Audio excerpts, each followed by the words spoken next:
How are we going, guys? Hey. Welcome. Oh, wait. There we go. Welcome to the Freshly Awoken podcast, number 9.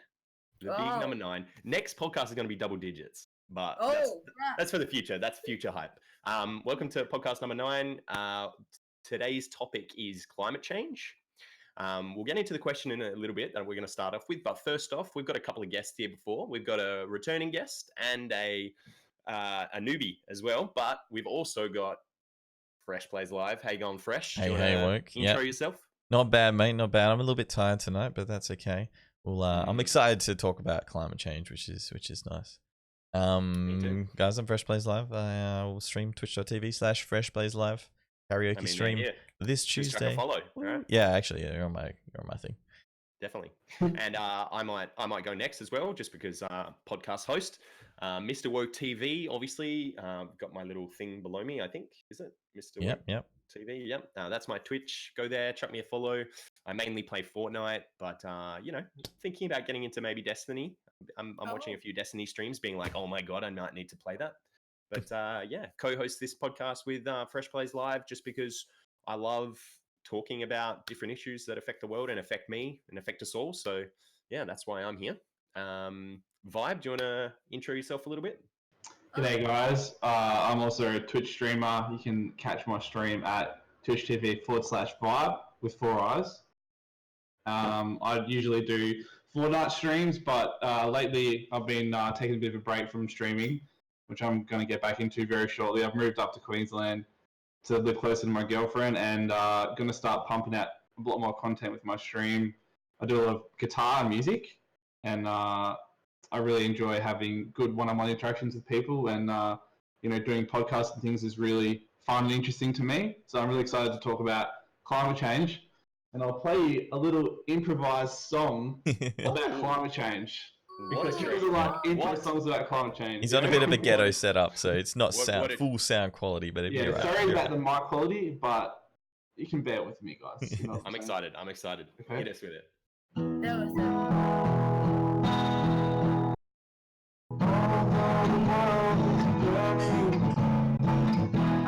don't lose my hope. Oh, the climate deniers, I don't get them. Can you explain why they think that way? But I'm sure it's okay. Whoa, bravo. Oh my lord. Should I go What a next? talented guy. Yeah. Definitely. Well, thanks for the intro, Vibe. We've also got a newbie to the podcast, old mate Rexy. Rexy, do you want to tell us a little bit about yourself? Yeah. I am the Rex, okay? The Rex Llama. Rexy, as Fresh call me. And I'm a part-time job, so it's Darth Vader. And I'm a student. And I'm new and kind of frustrated. And I stream. You stream? Yeah. Rex Llama. You're pretty new to streaming, right? And with the Minecraft sometimes. No, mostly League of Legends. And I'm trying to do Jedi Academy. I don't know how to.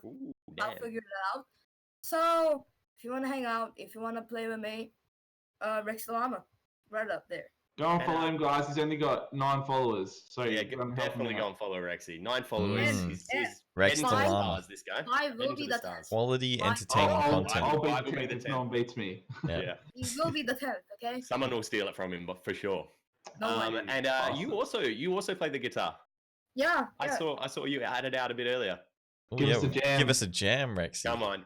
Give us a jam. Hit us with something. What have you got? Maybe bad. It's quite slow, so I'll try. Okay.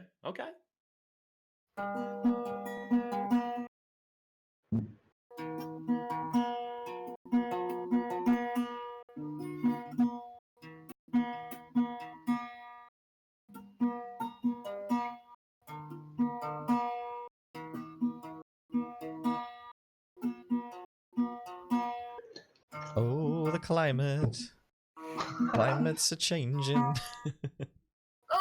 Did you like my singing, Rexy? Yeah, That was really good, Rexy. Mate, Good stuff, mate. Good stuff. That was pro. Better than me. I was jamming out. I did think about. Yeah, we all got our guitars out actually. We actually did have we had a little bit of a jam session. Yeah. It was awesome. I'm obviously crap. on Work the guitar. absolutely cracked. Absolutely cracked. My guitar skills are as goated as my Fortnite building skills, my 90s. Oh. You know? That must be pretty good, man. Yeah, you know I'm cracked. Mm. So, but I'm not actually gonna bless you with I'm not gonna bless you with a rendition because I don't want anyone's ears to bleed. So, oh, here we go. Darth Vader's out. Nice. In time for just in time. Part-time job. Oh, part-time job. Sorry. Part-time job. Yeah, it's my part-time job. So please understand me. Make sure you save your Luke. You know what I'm saying? Yeah. And no order executing order 66 here. Yep. Boom. You're a virgin. Oh my God. Alrighty. So let's get into the discussion. So obviously we're talking about climate change today. I'm just going to broach it like this. Look, I'm always open to having the conversation if someone wants to have the conversation with me about if they're a climate change denier and is climate change happening, that kind of discussion. I'm always willing to have it. However, I don't think in this day and age, most people think like that. So let's intro with, do you believe humans are causing an unmanageable climate change? And what made up your mind one way or the other? All right. Fresh, do you have an opinion you want to start with? Sure. I understand the basics of how carbon in the atmosphere, like water vapor and carbon, absorbs heat, right? So it increases the heat and causes the climate to change. However, because I'm not an ecologist, like a world-renowned ecologist or anything, I don't pretend like I know everything about it. So I just say, you know what? I'm sure the scientists have got these things sorted, and it seems like they're getting closer, more and more percentage-wise. The journal articles are coming out, and it's like, yes, you need to be having an effect on the increasing carbon and the climate change that's going on. So that's where I go from. Cool. Have you thought about much about if you think that humans like it's a negative thing? Because there is obviously a lot of climate change deniers who say, yes, we are causing a bit of climate change, but it's not necessarily a bad thing, or it's also a natural thing that happens in the world. So the world will like sort itself out. Or are you more leaning towards the scientific thing, where the scientist consensus, where they're like, it's bad? Yeah, I mean, I see how like it's I've heard the analogy of like if you have like a shower on or like let's say it's like a bath on, and you have a liter of water per minute coming in, and this is like carbon dioxide as an analogy, and then you have a drain that also drains out a liter of water per minute, which is the carbon cycle that happens in our world every day, or across like winter and summer kind of things. And then if we as humans just like get a little cup and we're adding like this small percentage of water, no matter how much percentage we're adding to the overall problem, and it seems like that's going to keep building stuff up. So I think it's I guess it's a bad thing. Vibe, what are your thoughts? I guess my thoughts. Yeah, I definitely believe that humans are causing the climate to heat up, and I think it's really important to acknowledge that a lot of the language around climate change is the idea that everywhere's heating up, when in some places they're actually getting colder and more severe. So climate change is relevant to each specific area around the globe. It's not one area where everything's being the same. It's impacting things according to the scientists that are unique everywhere in the world. So Australia being one of the biggest places that are at risk in terms of bushfires and extreme starvation, and I mean the forecasts around climate change are insanely pessimistic, bleak at the best.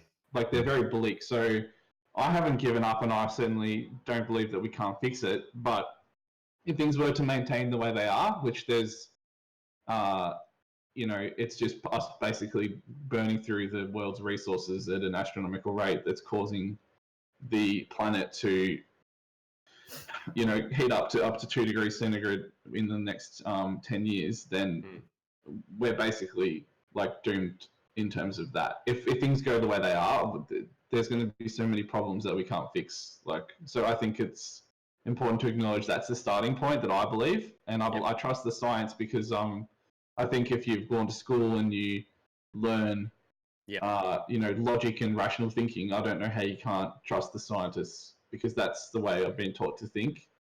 And I definitely agree with that. Yeah, I do find it interesting because I've recently moved to a smaller town, and often in smaller towns, rural areas, they're not that understanding of climate change. They're quite in denial of it, especially the older generation. And it's just interesting to me how they think it's a big hoax, and somehow you definitely do find that. Obviously, it's a bit of a generalization, but like quite often, the further you get away from like the city centers, the less like progressive people are. And I think it's very interesting. I think because in cities you're exposed to so many different opinions every day. You know, you're around so many different people that you get more inputs, and you have to kind of think about these things. You can't get away with not thinking about them. But I think the further out from like city centers you get, the less you come across these conversations. You know, I met someone the other day who was like, you know what, I haven't really thought about it, climate change really at all, and how it affects me or how it affects the world. It's just not on my radar. Which I was like, what? That's crazy. You know. But thank you for clarifying your position there, Vibe. Rexy, what do you reckon, mate? Do you reckon climate change is a thing that we're causing and it's a bad thing? And what made you make up your mind? Like most of you guys, fresh, woke, Vibe. Mostly you think human is causing this problem, climate change. But I believe in climate change. I believe climate change is real. But the problem is, I think human is not the problem here, because before human was here, 2.4 billion years ago, there was a climate change. 650 million years ago, there was a climate change. 530 million years ago, 455, 360, 252, 201, and 66 million years ago, there was a bunch of climate change. So there's a pattern. Every time, like more it gets, there's more time it goes, there is a climate change. So yeah, I don't really think because we're the cause of the climate change. So and Earth is basically a ball of life. And like Jurassic Park, those stuff said, life finds a way. Good Jurassic Park reference. I don't think the cool. All right. Well, Rexy obviously disagrees with us a little bit. Hitting us with the facts. Bang, bang. Man, hit us with the facts. Dates. I've definitely heard the discussion before around that climate change has happened before, so this is just it happening again. There's a lot of science that I read today that was talking about how scientists have distinguished between the difference between normal climate change and the things that don't have like human like the human fingerprint on them, so to speak. Like it's not done by our hands. You know, there's natural things. There's like volcanoes, for example. It was a big one where when a volcano erupts, it erupts and it shoots a whole lot of like carbon and CO2 gas and stuff like that into the one of the levels of the atmosphere. I can't remember which one. And that's like one natural cause of a rise in CO2 in the atmosphere. But scientists now they can tell the difference. They can tell the difference between what's natural and what's just general up and down, and what's a radical shift. And what they're describing at the moment is they're saying that what we're experiencing is a radical shift in climate and a radical increase in CO2 levels because of humans. Because it started at the beginning of our industrial revolution, and there's a lot of science behind the fact that we're burning these fossil fuels, where we're burning these things that that directly contribute CO2 to the atmosphere. So I think that it is. I definitely think there's argument that perhaps some of the CO2 in the atmosphere and some of the rising is natural, but I think the speed at which we're rising and the levels are rising and the climate change is happening is because we're contributing to that sudden increase. I just want to make the point as well that the ocean is taking the brunt of this entire heating pattern. So the reason the coral reefs are disappearing faster than they've ever disappeared before, the reason that most, that we're losing 1,000 species of animal per day extinct. The reason we're losing all these different things is because we're taking the carbon capture devices, which are all the fossil fuels we're burning out of the earth, so nothing is absorbing them anymore, and that's never happened before. We've never gone through this amount of these amount of resources in this short amount of time, and it's interesting that you talk about the climate change from 100 million years ago, 200 million ago, 300 million years ago. You can go all the way back, but the scientists have taken that into account. They understand that climate change there's a natural phenomenon of climate change, but it's the rate at which it accelerates since the Industrial Revolution, since we took the carbon storage of nature out of the ground. Since we take it out, how is the Earth going to absorb the carbon? It's just sitting like a heating thing. So eventually it's going to cook everything alive and make the climate change erratic. And we're already seeing, it's breaking all the charts faster than we could have even anticipated. Yeah, we're in like uncharted territory now for where the carbon levels are at. Yeah, no, 100%. And another important thing to note is if obviously Rexy has brought up that there have been ice ages in the past, and nature does find a way, but does nature find a way in a way where humans can survive? Yeah, that's the thing, So like, if it's all very well to kind of push it to the side and be like, well, it's just natural, but naturally, what's going to happen is the world is going to go to hell, and naturally our climate's going to change. We're going to see a radical shift in like what species are alive, what plant life and animal life are alive, how we can grow food for ourselves, and how we farm. And I think it's going to be like, from what I've read over the last couple of weeks while I've been like looking into this topic, it's not good. There's obviously like a little bit of variation on like time frames and stuff like that, but all of them say the same thing. Once you get to a certain temperature, like this stuff starts happening that's not good. And the one that I was reading, the most recent one that I was reading, that was talking about how we'll see it first in the tropics, because like all of the tropic like wildlife and plant life and stuff like that, it's not used to change. It's not used to adapting. It's not used to harsh extremes. And so it was saying like, what's going to happen first is all the tropics are just going to like, it's just going to go to hell. Like plants are going to stop being able to live there. Animals are going to die off. We're already seeing it in like half of our like coral species have like died off around the tropics. And so it's all very well to be like, okay, like maybe it is happening naturally. Maybe it is, but there's like a huge consensus of people or in the scientific community that say, no, it's not. It's happening because of us. And there's a huge consensus of people that say, even if you take away the fact that maybe it's not humans, maybe it's natural, if we have even a tiny chance of like reverting or changing some of the things that are happening, we should be trying to do it, because a world with climate change where we just let it keep on going is not a world that's like hospitable for humans. I think a good thing to say as well, from the research that I was doing, is that the consensus isn't with scientists necessarily. It's more with the data. So the peer-reviewed journal articles that are coming out are 97 to, like these days, 97 to 100% consensus that we have humans are having an effect on it. It's like a across the board consensus of data, not necessarily of people or scientists' opinions. Well, the thing that I was that I saw was like, it was like, once you got so it's all very well to be like, you can go and ask every single scientist, hey, what do you think? Do you think climate change is real? All right. And maybe some of them are not climate scientists. Maybe they're people that that study, I don't know, rocks, or maybe, I don't know, something else. Maybe they're actually like lab scientists that study like biology, the human biology scientists and stuff like that. So there's polls done of like a broad spectrum of scientists, and like the lowest consensus they got was like 93% that climate change is a thing that's happening that humans are causing.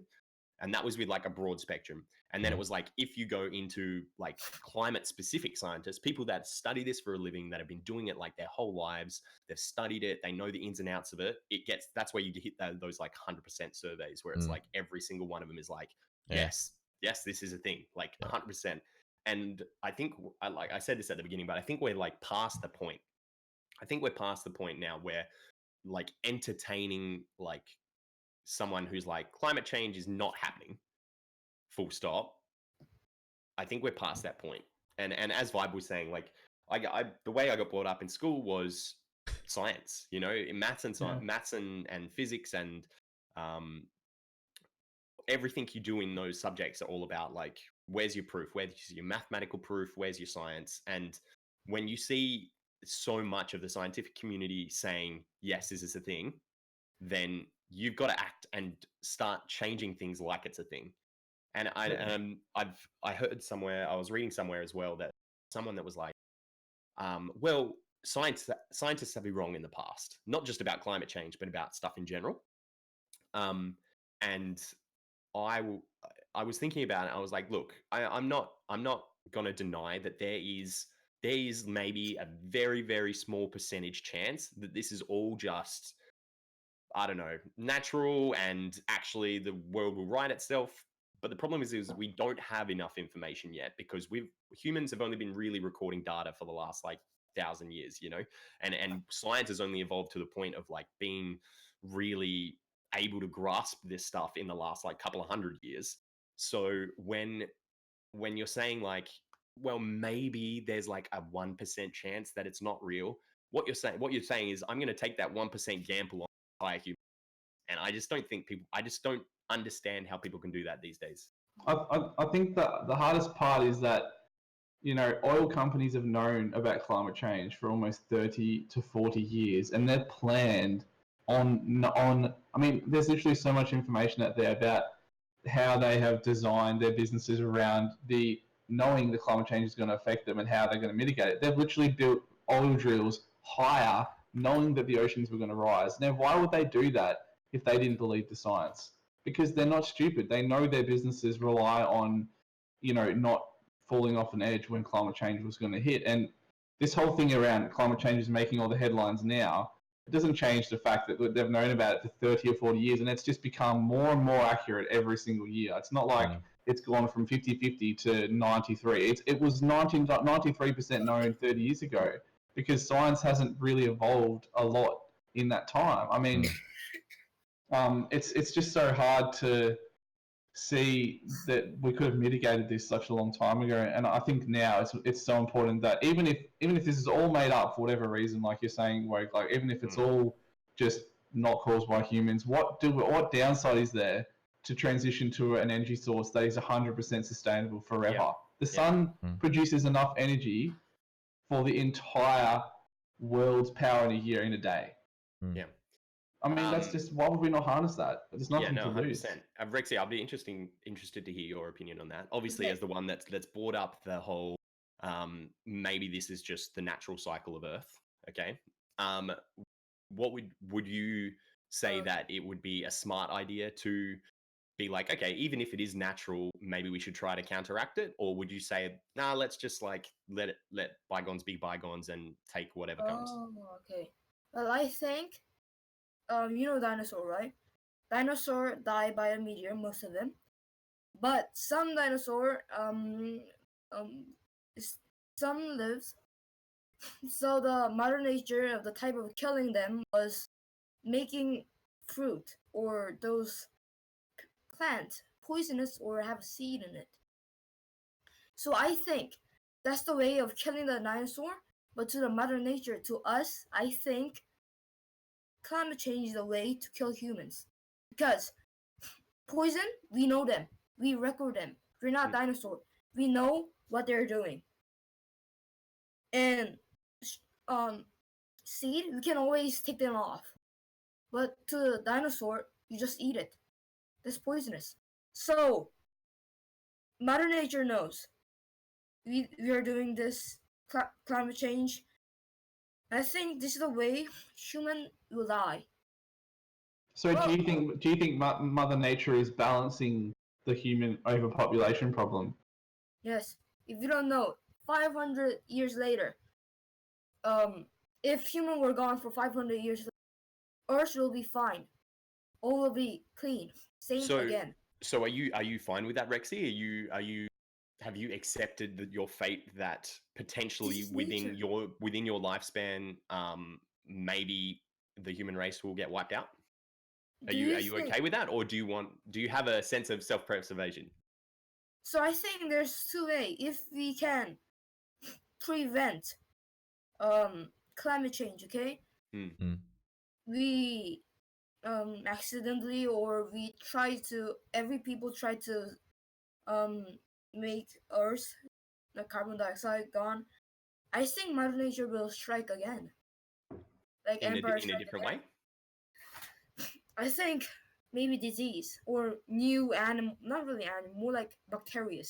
So even we are protecting the Earth by climate change, Mother Nature will still not allow us to be alive. We're probably all gonna die some way, but surely we owe it to ourselves to try. Like, it's all like, is the solution to this problem for us to just like kill ourselves, or should we be like if we have the power to potentially mitigate this, maybe you're right, maybe in the future Mother Nature will come back again and be like, well, this is still a plague to us, you know, like they're still causing damage, but then maybe we can combat that. And I think that as a human race, we've shown throughout the ages that we adapt, and we slowly, very slowly, mind you, slowly learn from our mistakes, very, very slowly, but ideally we combat climate change, we survive as a civilization, and then when maybe we learn from this, maybe we go, okay, we can't treat the world like this, we need to get the world back to the way it was, let's be as minimalist as possible, you know. Like, I think there's like, I don't think the answer to this question is to just roll over and die. I think the answer is to do our best to survive and better ourselves 100%. I don't know. I just don't understand how you could make that argument, Rexy, that that it's okay for us to just kind of like roll over and die. Well, you're saying that every person in Earth will agree with your opinion. Okay. Do you think a company or those rich people will think about Earth, but about money? What will they think? More money. So but eventually, Rex, they will lose money if the world's food sources disappears, because they won't be able to sell it anymore. Well, I bet when they're dead, climate change isn't over. So I think that's true. That is a very dark. It's very dark, pessimistic view, Rex. Humans still alive?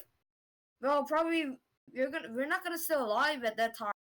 We're gonna die. At least the climate change will happen at least like 200 to 300 years later, like the end, like the mass extinction. So, but that's an unknown, Rex. We don't know that. It could be in the next 20 years. We don't know. Yeah. Like, some people think it's more like 8 years or close, but this is nature. We can't change nature. Most strongest thing, I guess. I guess I have a more positive view where I think we can. I think we can change Mother Nature. I think that we can combat it, and it's not necessarily combating it. What we're doing is we're trying to do what I think we're trying to do what it wants, because the whole thing of the rising CO2 levels, it creates, it's like cyclical, right? So then it will create an ice age, which then reflects more of the heat away from the earth, which then cools the earth, which then, like, I don't know, like it's cyclical, right? But what it's doing is it's trying to like restore to what it was. So if we can restore it to what it was without having to have the human race die, surely that's something worth trying for. How? Okay, well, that's a massive question, Rexy. That's a massive question, and I get that you've said, obviously, there's always going to be people that want to make money. All right. Our nature will change fast. Human can't like evolve fast or use our technology, like boom, that's safe. You can't do that. So it's kind of So you basically decided, Rexy, that it's not even worth trying. I mean, I think if you have a look at the positive changes some countries have made, like for example in Bangladesh, they have almost 100% solar power, all off grid, and they've transformed their entire country. They're living more, like they all have more. The economy's improved since going to solar. Their lives have improved. They've reduced their carbon footprint and had a really positive impact on, everyone around them is happier and feeling like more enjoyable in their life. And I think that's worth fighting for, because there are people right now who need our help, Rexy, and I think it's our job as human beings to care for each other instead of just saying, "Oh, well, screw it. They're going to be dead anyway. We're not going to help anyone." I think we can only, like, how good would you feel if you helped me in a situation where my house was flooding, and you go, "Right, you can come stay with me. I've got a spare room. We can stream together." Would you rather do that? Or would you rather watch me drown? no, I'm gonna help you. Yeah, of course you yeah, do. and You're a nice boy. that's kind of like what we're getting at. What we're getting at is there is the human race is not inherently evil. All right, like I think that there's always going to this is a big topic, but that's a whole nother topic. But like I think that even though there are people that are gonna always be deniers, there's gonna always be people fighting back about this issue. I think that the vast majority of people, when push came to shove, are on board. And I think we see that because of the things that are happening in our world today. Like we've got like the Paris Climate Accord, we had the Kyoto Accord. There's grassroots movements in like all heaps of shires around Australia, heaps of like local councils who have like composting centers. They have like initiatives to recycle more and do what they can on like the ground level, and it's all filtering. And I think that the more people that know about the issue and find out ways they can help and get knowledge on what the science is saying, the better, because the science is basically saying, hey, we do have a chance at combating this. And I think personally that if I have a chance to stop another dude from dying because of climate change in his region and sea levels rising and flooding, or some monsoon coming through and destroying his home and killing him, I definitely want to do everything that I can to do that. And I'm not saying that I'm going to be perfect either. I'm not saying that I'm going to do 100% correct every single time, but I can definitely try, and I definitely think it's worth trying, even if we fail. Okay, I totally agree with you. We must change this world. The problem is, will you risk our technology to our world? So you're talking. You go. So basically, we're saying we're gonna go to like 1890, like technology. So, dude. but to stop the climate change, take all the what's the name? Factories in China, Vietnam, America, Korea, Australia, everything gone. Look, basically Thanos. Gone. Basically Thanos. So this is Thanos quoting. I love it. Thanos of technology. The whole argument of like, I think we've come to a point where we're not going to do that.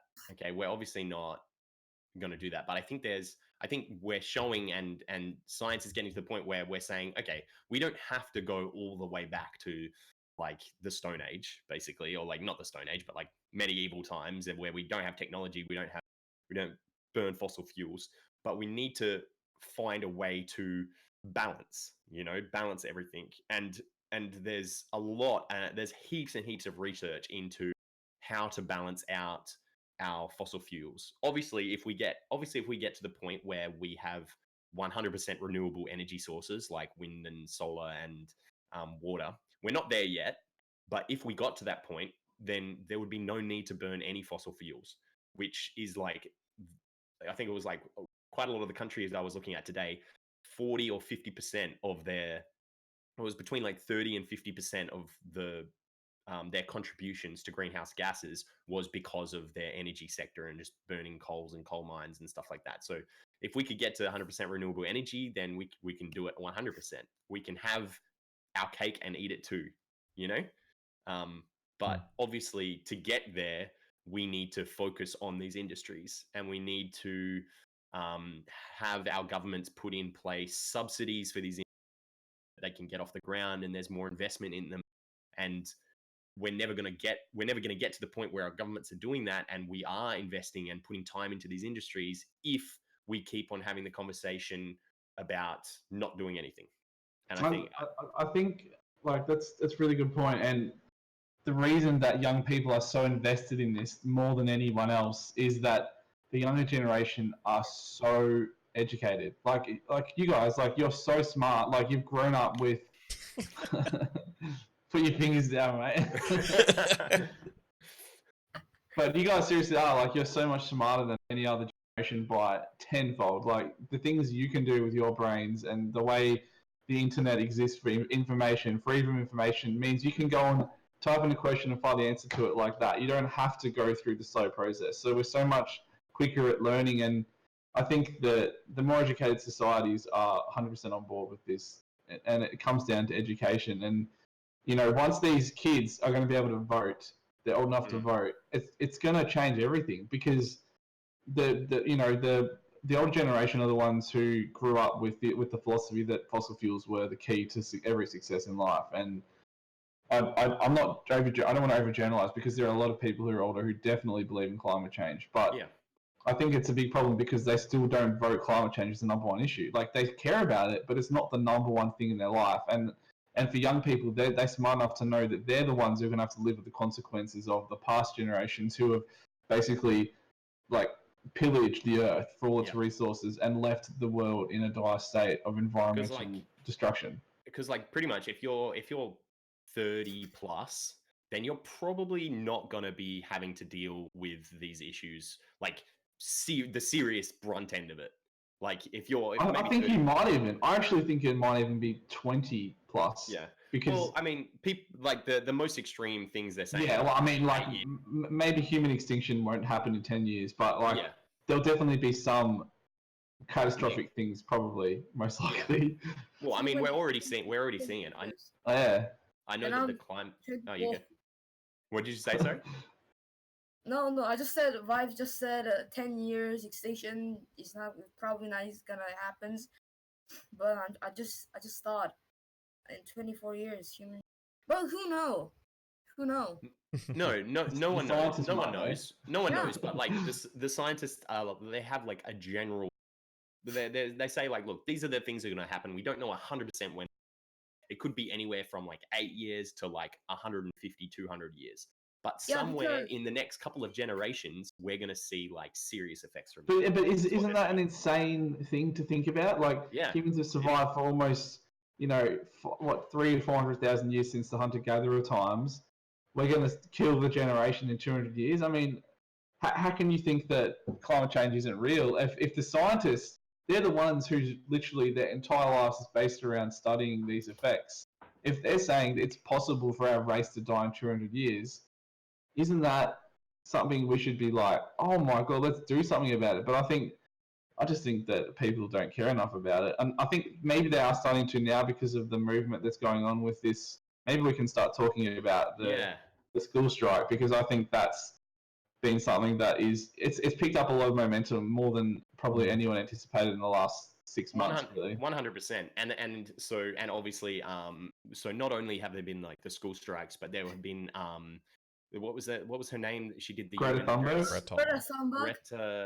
Greta Thunberg. Yeah.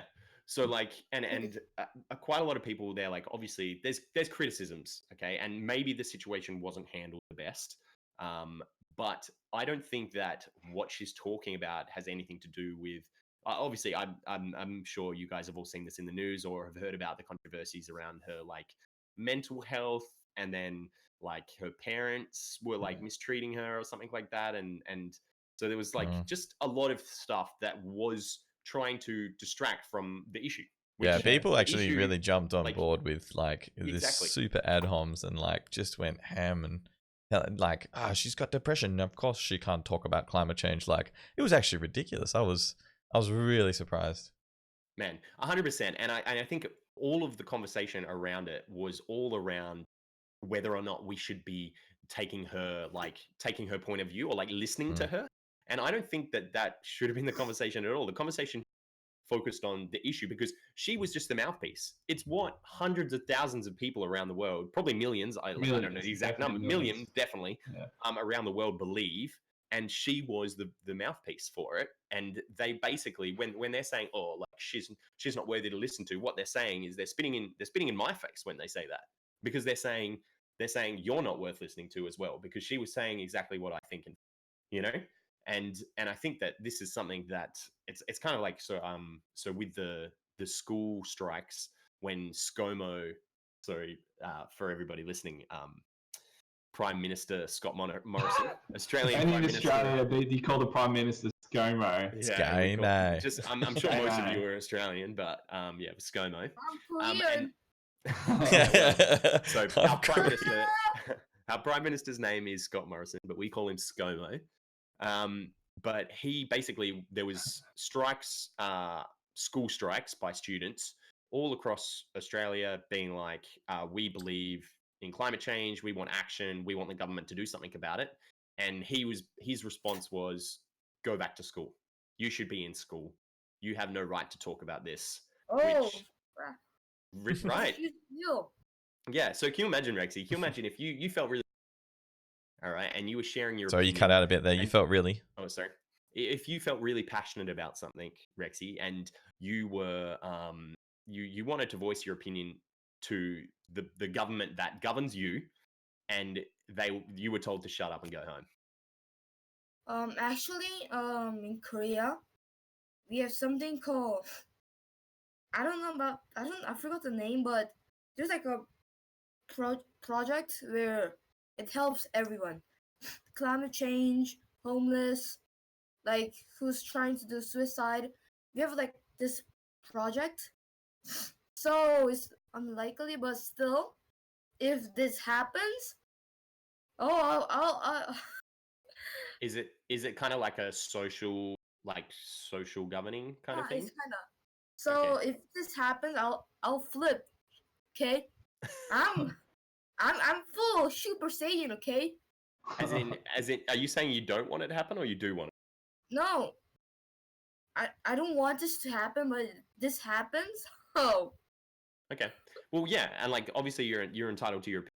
What if someone? You cut out for a long time there. What if someone? Cut out. Sorry. You're entitled to that opinion, obviously, Rexy. But like, what if someone told you that you weren't allowed to have that opinion?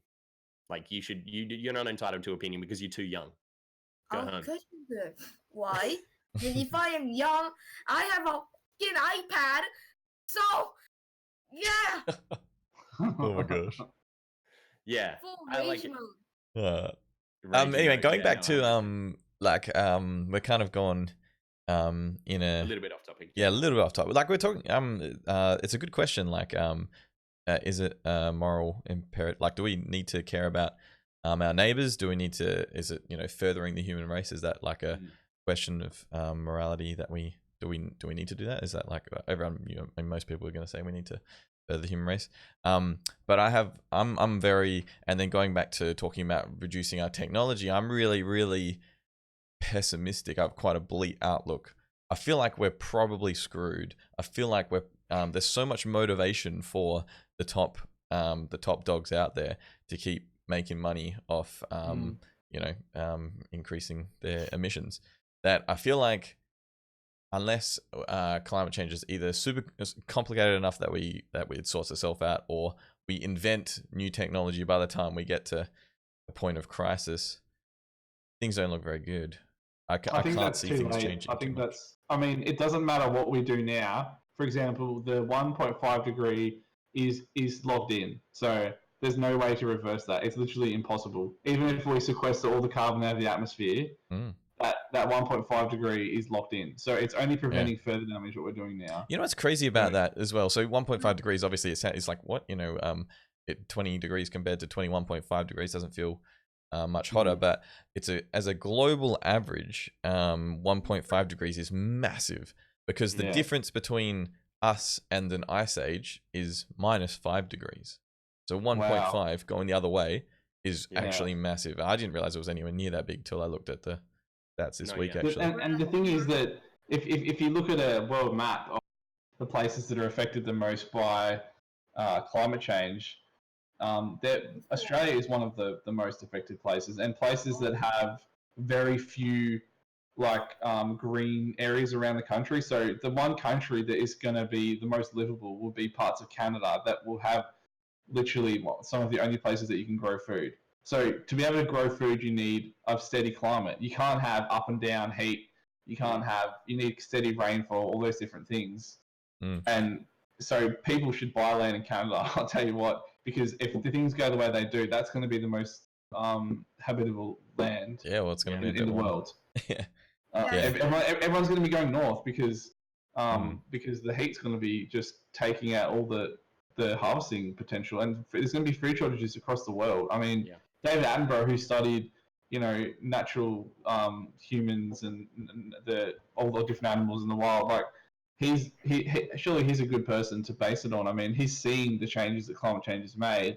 He's seen there's a really good documentary on at the moment about climate change that he's narrated, and it's just catastrophic. Some of the things that already happened, like some of the seals that thrive on the ice sheets they've been melted away. So they have to after they've been hunting for months, they go onto these rocks now so they can rest and recover because there's no more ice sheets. So they're literally sitting on top of each other on these rocks, just stacked, and they have to climb these massive cliffs, and they just suicide off them because they can't see. And it's just like watching seals just fall down to their death, just killing themselves over and over. I mean, this is just the start of this kind of stuff. I mean, this has never ever happened before. Yeah. See, you guys both sound like quite pessimistic, and I mean, Rexy is obviously the most pessimistic out of all of us.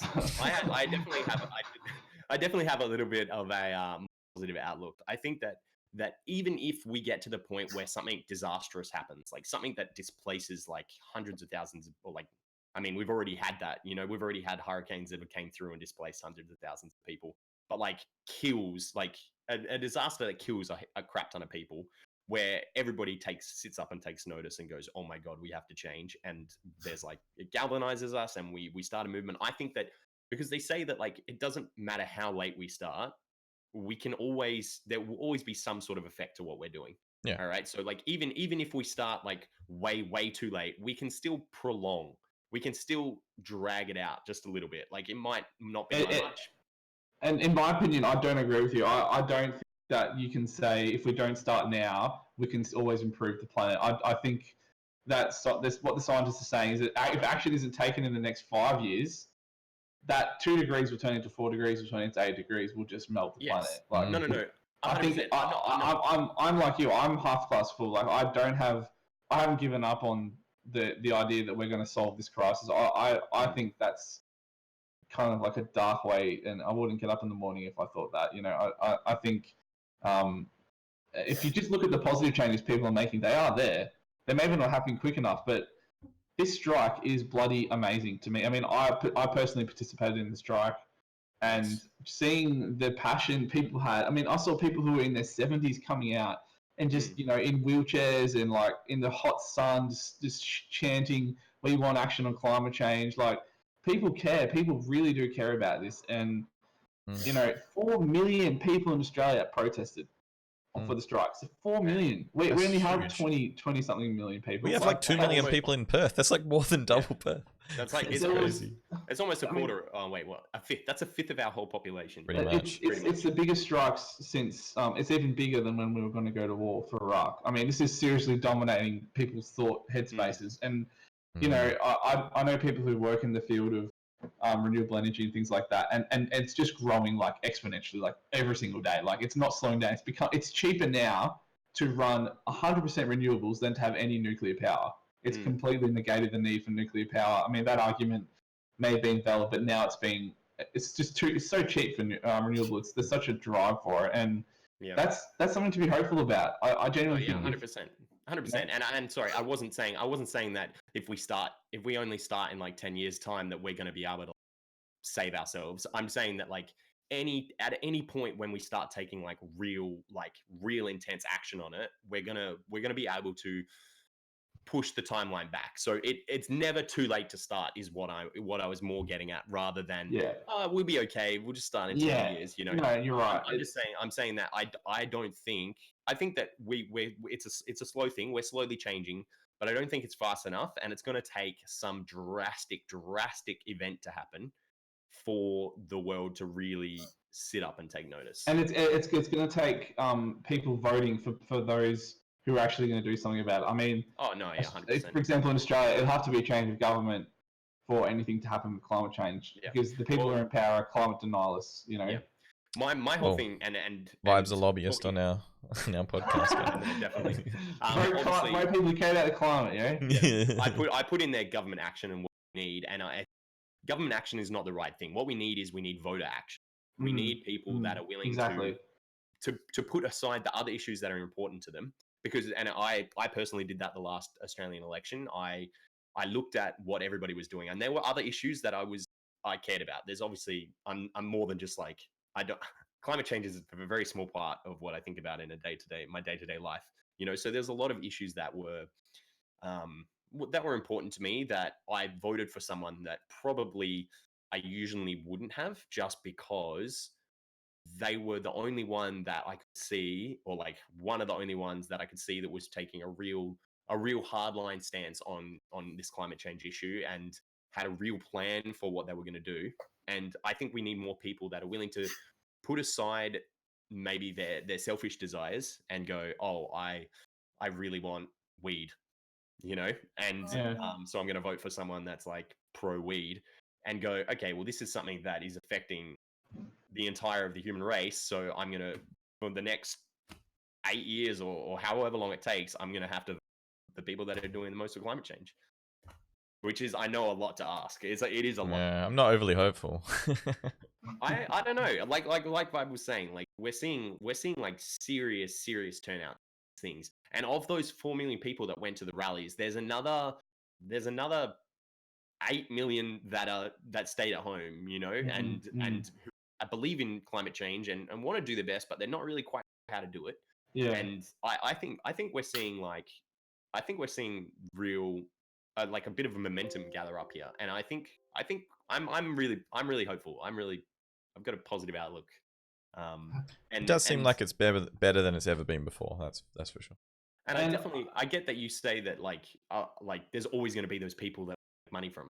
But like eventually you get to the point where they don't make money, you know, like eventually they go, oh my God, I can make a ridiculous return if I start investing in clean energy sources, you know, or like return on investment, you know, and like they start seeing money in other areas other than just coal. And all of this public pressure is working. Like all of this public pressure, from putting pressure on the banks not to support fossil fuels.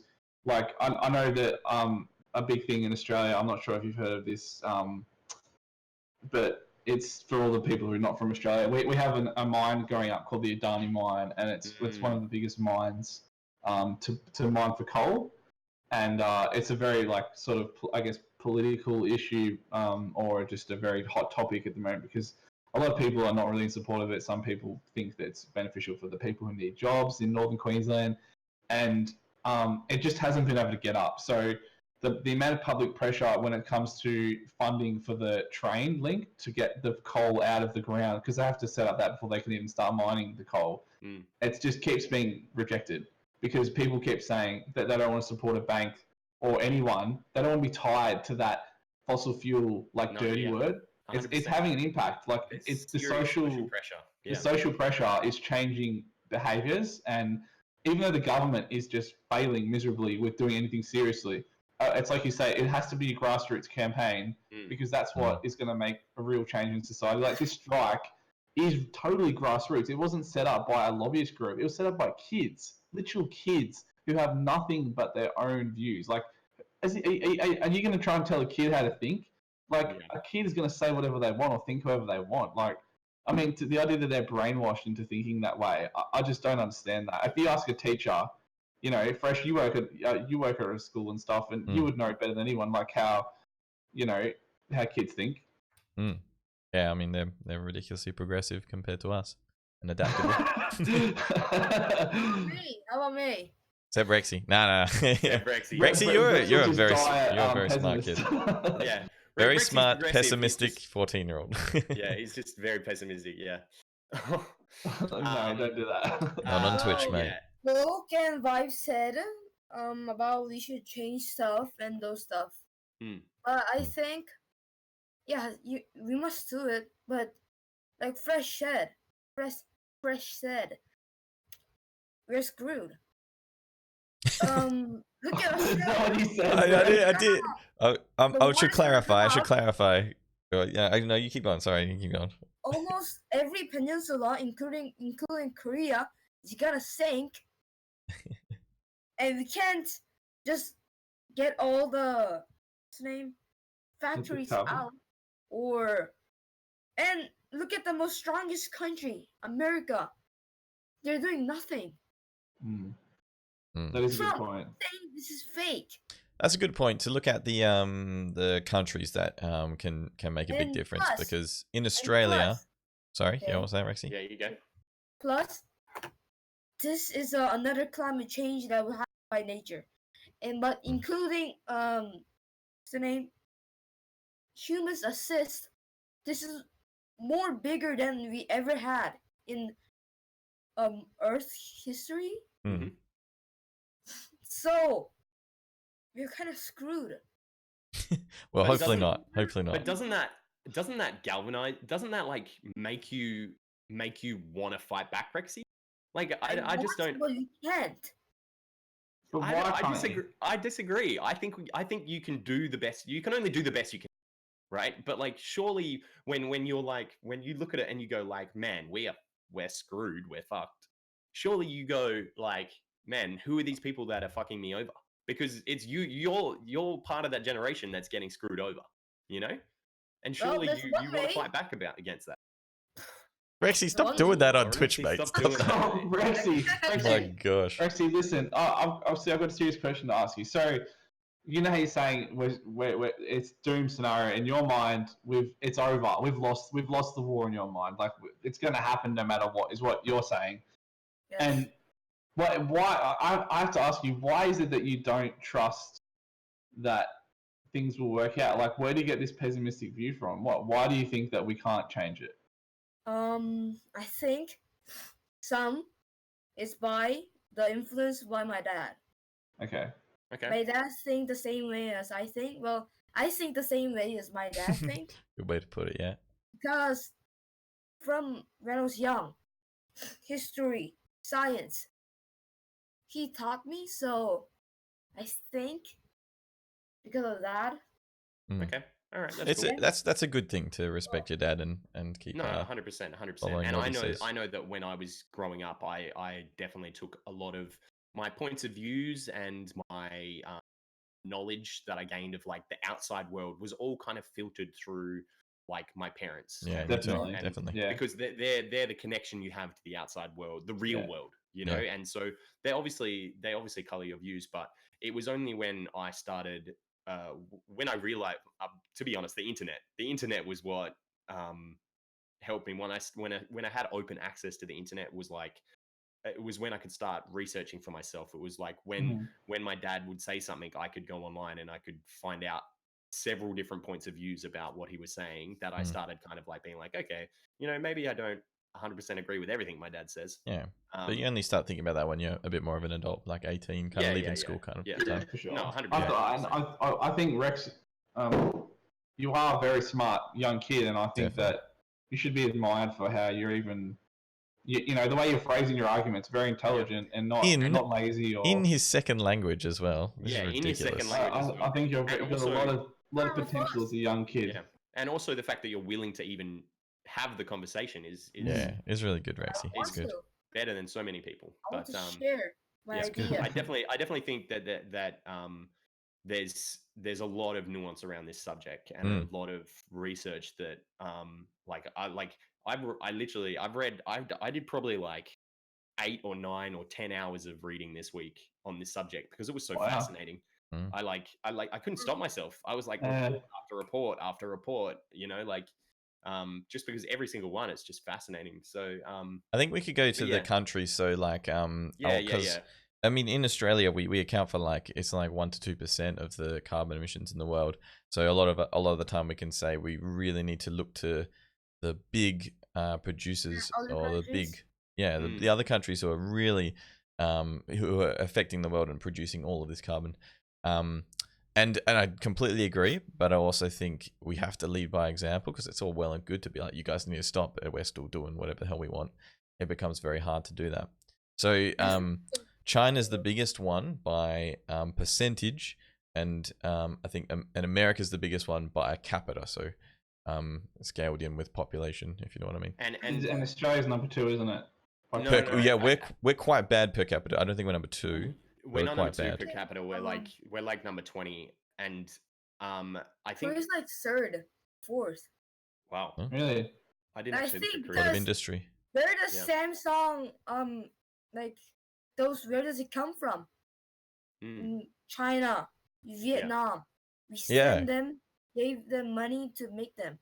Exactly. China bears a huge brunt of our industry. Probably billions.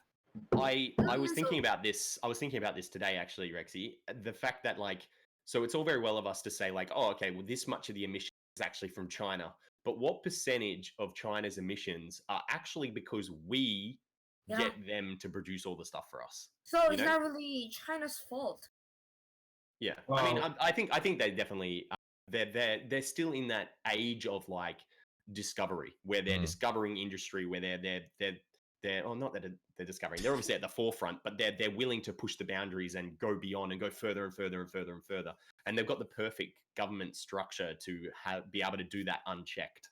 So and they are actually doing a lot to reduce their carbon footprint now versus other countries. Like that's one of the, I guess, the benefits of their government system is that they can get stuff done at the flick of a. There's no long processes. I mean, obviously there's lots of downsides, but one of the positive things is they are putting a lot of downsides. You can see them happening in real time if you're following any of the stuff that's going on in Hong Kong. Yeah. That's a whole nother which is a different topic, but I'm just saying that their government system is almost set up to make really good change with environmental issues, which they are doing. They are actually investing a lot of money into changing their structure. You do see that with their per capita. So their per capita is so low compared to the US and Australia, where we're 20 tons per head definitely of CO2 emissions. They're I can't remember, down at 5 or 6. It's really low, and like I was saying, the percentage of industry for the world that they bear the brunt of is actually it's crazy. You look at the bottom 100%. Of any cup and anything made in China, it's crazy. And the thing that I kept on coming back to, and I know you were we can't Fresh, as your argument was kind of we can't expect them and hold other people to a high standard. It's like that Bible story where it's don't point out the plank in his eye when there's a plank in your own eye, or don't point out the speck in someone else's eye when there's a plank in your eye. Yeah, exactly. If we want to be telling people, leading and setting the standard, we need to be setting the standard. But then also we need to be there's easy ways to be able to look and be okay, are we using our fair share, or are we going above and beyond? So I was doing this is I didn't find these numbers anywhere. These are just figured out myself. Our population our percentage so Australian population makes up 0.3% of the world's population, but Australia accounts for 1.5% of its emissions. All right, so that's what was that, times by 5. So we're using 5 times more percentage of emission. 5 times more emissions than per person than we should be. That's kind of how I see it. I know that there's other nuances to it, but when you break it down to simple math like that, where you see that we're using a greater percentage of the emissions than we really should be, and I think it's all about everybody using their fair share rather than Wait, I lost my train of thought there. But yeah, I don't know. Just the whole fair share thing is definitely a good argument to have.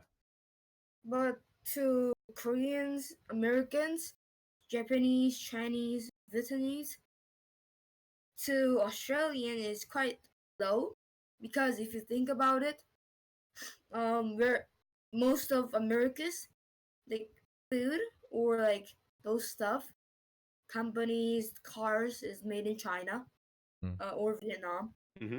Japan was almost all made in like long time ago, Korea, and China and Japan, China and Vietnam, and Korea, Samsung and Hyundai car doing China and Vietnam. So this is the main country that we should like make them.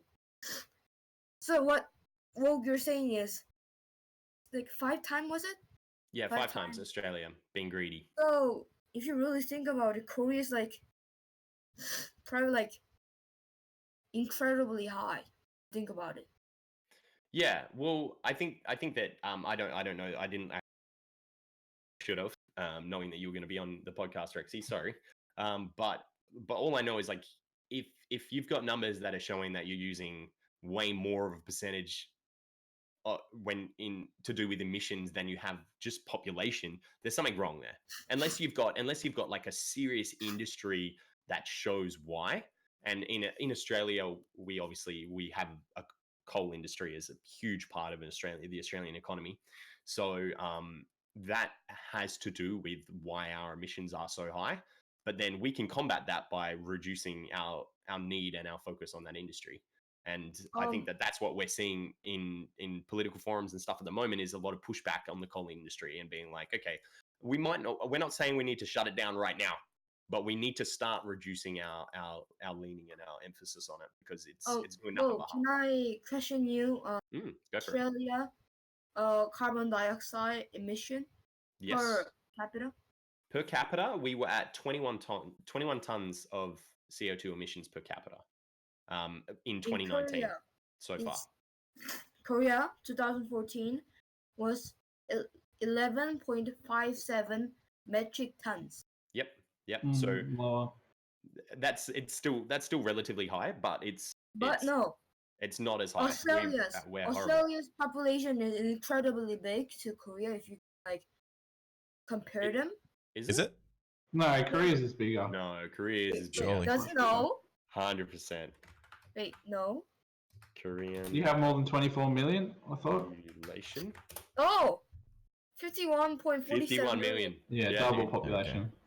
Yeah, double. Oh, I'm sorry. It's all right. It's man. very small. No, it's actually crazy that we have less population. Because we're a huge small country. We've got a small place. Yeah, a lot packed in. Many population. So, but that's a different topics. But still, that's miserable. So I think an important point to make is obviously we can look at the numbers and say China is the number one emitter per well, just full stop. They're the number one emitter, and then you've got India. Probably isn't India number 2 or around there? And then you've got America as well. But you've also got to look at the fact of which countries are doing better. So first world countries, I think, have a much greater responsibility than a third world country coming into the Industrial Revolution. I mean, I agree. For Australia not to do anything is not an excuse because we have less emissions. I mean, that's just such an insular argument, I think, because we have so many. I mean, we've been blessed by resources just by pure luck.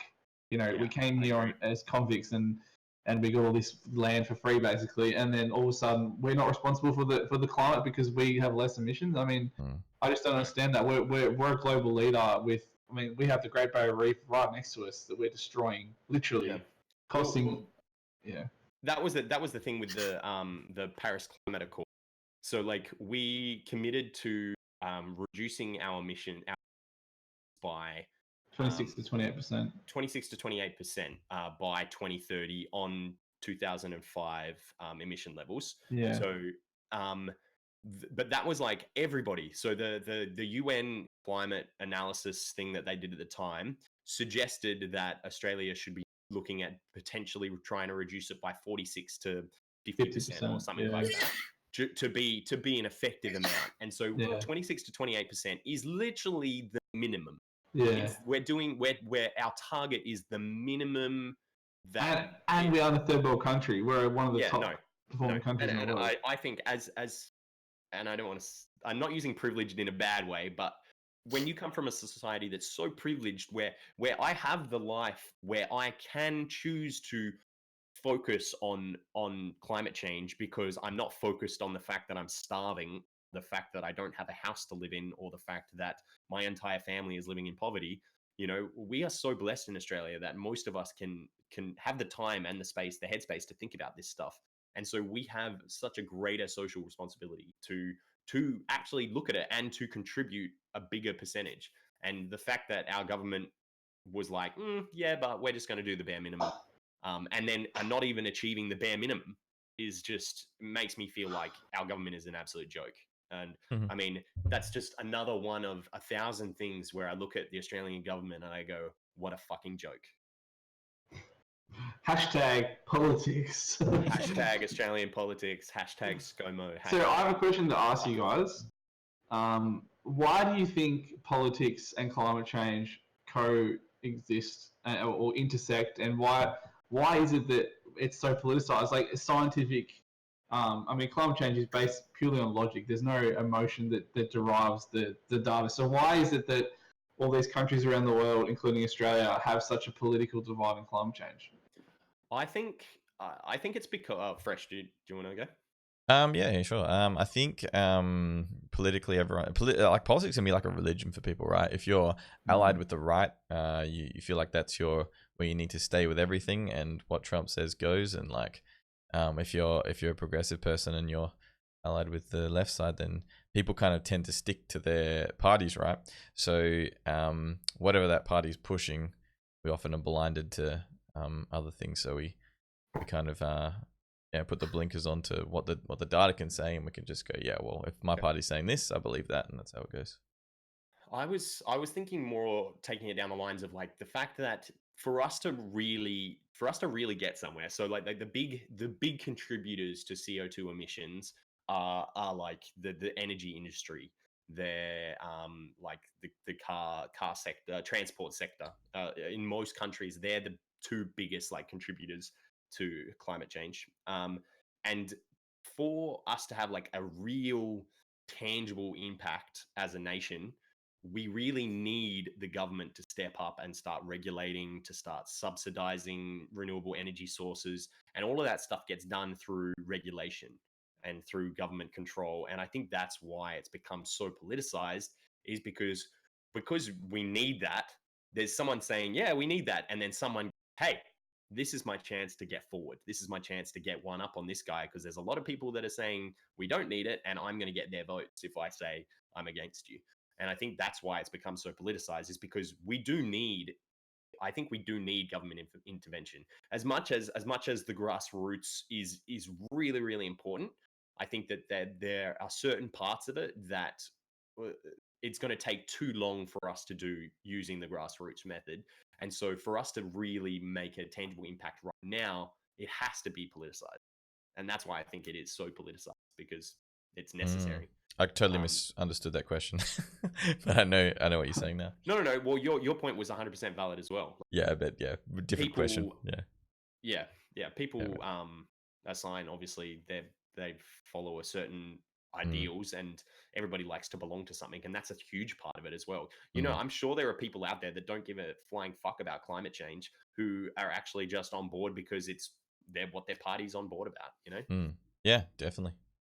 Yeah, and vice versa, people that are against it because that's their party. Their party is against it, so fuck climate change. And I guess the only thing that you can do, if you want to, because well, I guess you want it to be that the government is creating some sort of regulations on these big corporations. The way that the free market works is that we have everything works until you have they have to put some sort of regulations on certain things that will either be a monopoly or it's dangerous for people's health and that kind of thing.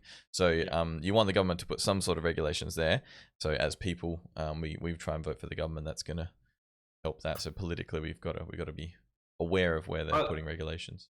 I think political parties are failing to convey the message that they will help transition those people that are relying on coal for their income. You know, if you're working in the mines, I totally understand that you can't. It doesn't matter how much logic climate change has. If your job relies on feeding your family, working in the mines, you know, I think that the idea that we just say we're not building any more coal mines, screw you if you work in there. It's I think that's a bit unjust and unfair. Yeah, and 100%. Yeah. I think we have to help support them into another field because that field is unsustainable. But we have to support them fairly and justly, otherwise it will never work. You know what I mean? They'll just keep voting no. And that's why it has to be politicized, because you can't just do that. You need the government. Well, I think you need to like help the coal miners, because where does coal come from? They like mine the coal for us. So I think we should, because if we don't, it's kind of. No, what we're saying is that there's a potentially help them develop into other industries. So instead of just being like, we're shutting down all the coal mines, good luck, like find another job. We're gonna be we think it's a really good idea if we say like, okay, we're gonna offer incentives for you guys to learn a second trade. You know, like get into another like pay for their training, like for another job completely, or something like that. Yeah, that's all done through policy and and it's all done through policy, which is why obviously it's such a political hot topic. Because they did to us, so we must pay them back. I guess it's also unfortunate that it seems like so much of government is run by economics and material wealth as the motive, or profit as the motive for things. So with these corporations who do profit from screwing us over, I guess, then the government really can be controlled by them. So we gotta try not to. I think like a good example is I don't know if you're aware of all the Uber, how it's basically killed the taxi industry, and you know, people used to pay $10,000 to $20,000 for a taxi license. So when you get an Uber license, you don't really have to pay. I don't think you pay anything, do you, to become an Uber license? No, I don't think so. No. In Korea, Uber's not yet. Uber's not here in Korea. Don't have Uber. And Amazon is not here too. Oh wow! So what do you mean? Amazon? We don't have. But Amazon you're on Twitch. As in, you can't buy stuff. You can't buy stuff from Amazon. We don't have Twitch Prime. Oh. We don't have Amazon in Korea. We don't have Amazon./KR. Is there? So there's heavy regulations in Korea on certain. So we have website sites where we can buy. Yeah, we have called G Market. 11 Bunga. A bunch. Yeah. So, interesting. What was sorry, Vibe? What was your point about Uber? Yeah. So my point is that the I don't know if all states in Australia did this, but the Victorian government helped fund a lot of the taxi industry jobs. So they paid for their licensing, like as a scheme where because they basically all lost their jobs and had an asset that was negative. So if you're a coal miner and you don't have a job anymore, what are you going to do? If you're a taxi driver, it's the same scenario. You can't just, you spend that money training them for nothing. So that can't do nothing. Exactly. You got no job. So you have to.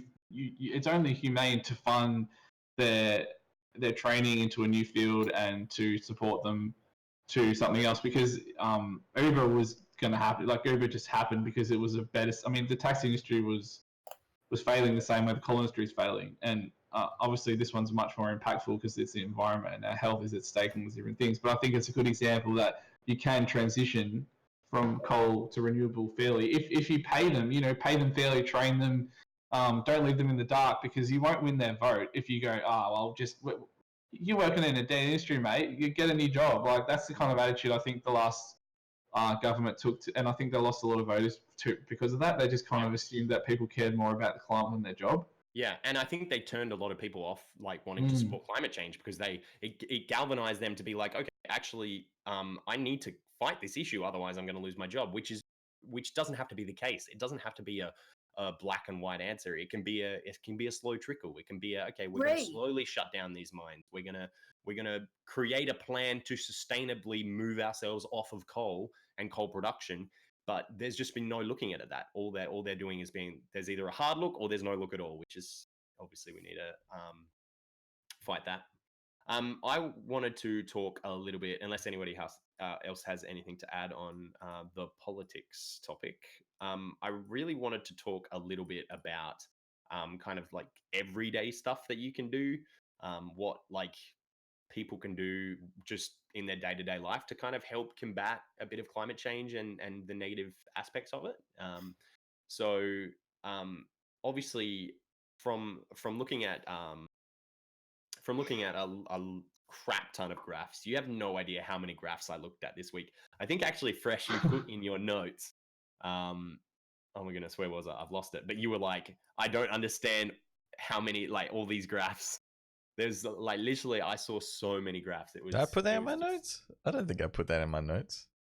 It was like right here. Wait. I think. How do we know climate change is real? I can't read these graphs. I didn't write that. Oh, really? Someone else wrote that. Okay, cool. Well, yeah. Where's okay, Vine? sorry. Oh, that was I don't know who that was, but anyway, someone wrote it, and it has some sort of thing. I read so many graphs. It was like graph after graph after graph. Literally, you would read like a paragraph, and then there'd be another graph to interpret, and then another paragraph, and then another graph. So it was pretty crazy. Yeah.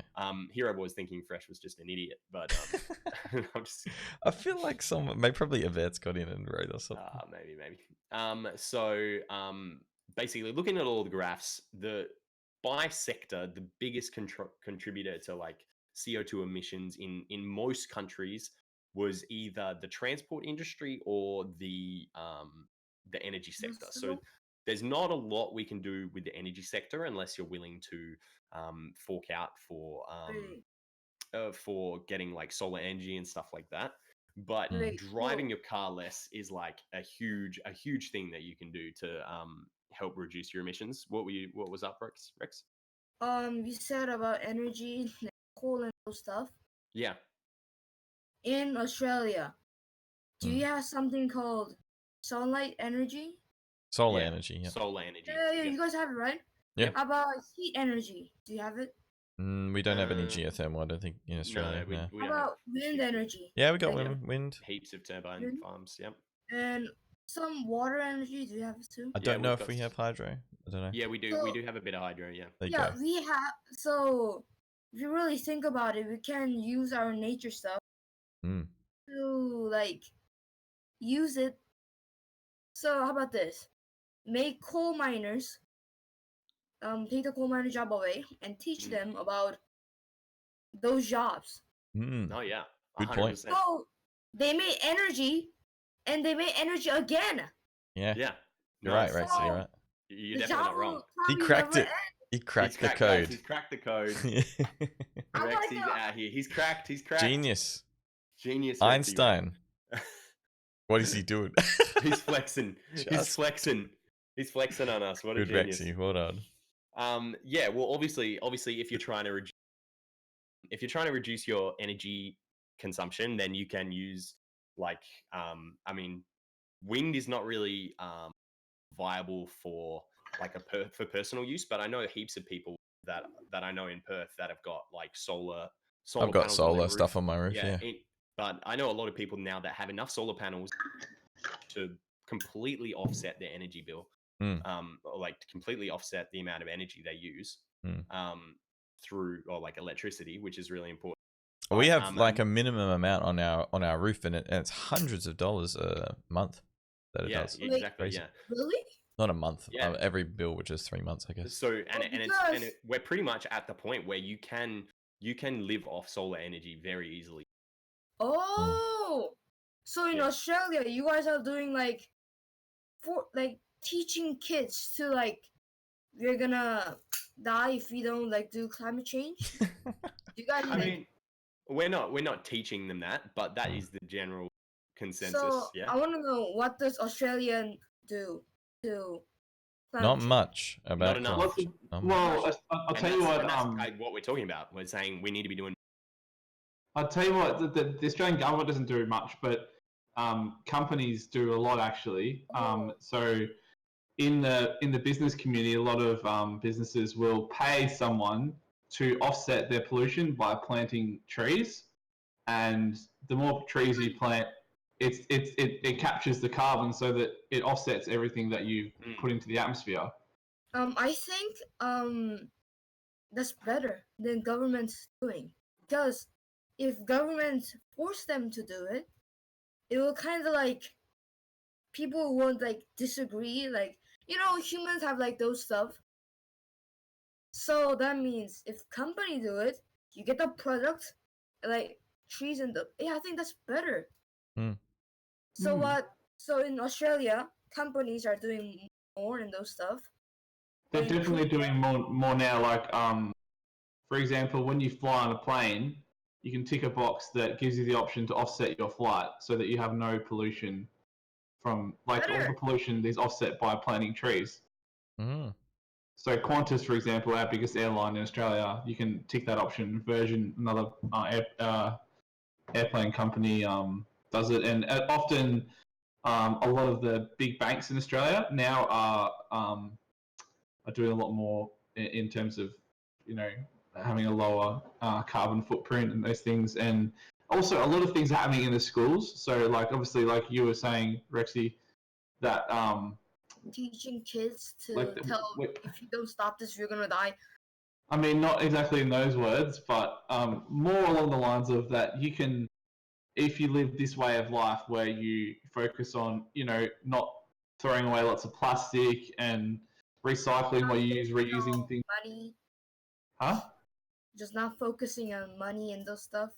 Yeah, like I think having a greater care for humanity as a whole, it has a benefit to everyone. And the idea that the schools are teaching kids to bring to be less wasteful in general. Like when you go to school, instead of packing things with plastic bags and all that sort of stuff, and they're saying to kids, you're only allowed to bring food to school if it's not got plastic wrapping on it. So kids are learning, and they're learning how to compost foods, and because all that plastic just goes in landfill, and it takes hundreds of years to break down. And 100%, and that's kind of like what I was writing down here. Is I wanted a few things that that I read about that you can do to try to like offset. I think it's really important to talk about. I want you guys to know, and I want to get it out to the world as well. Yeah, because we need to talk about solutions. That's the thing. Exactly. Yeah. And it's all very well to debate whether it's happening or not, and like people aren't doing enough and all that kind of stuff. But at the bottom line is, like, we need to start living this way. We need to start changing what we're used to doing. We need to start changing the way that we're consuming energy and all that kind of stuff, and change the way we're treating the world. So I want to go through a few things here. So I wrote, obviously, drive your car less. So most countries, the transport industry is the biggest contributor to carbon emissions. It's either the first or the second biggest. What are you pointing at, Rexy? You. What? In first screen. Cool. I get it. Yep. So driving a car less.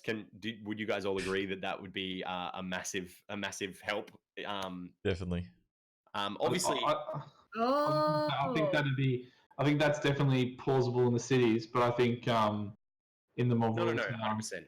And I'm not saying not driving your car at all. Okay? Yeah. I'm saying when you can, doing your best to try to reduce the amount that you. I think ride sharing is a really good option too.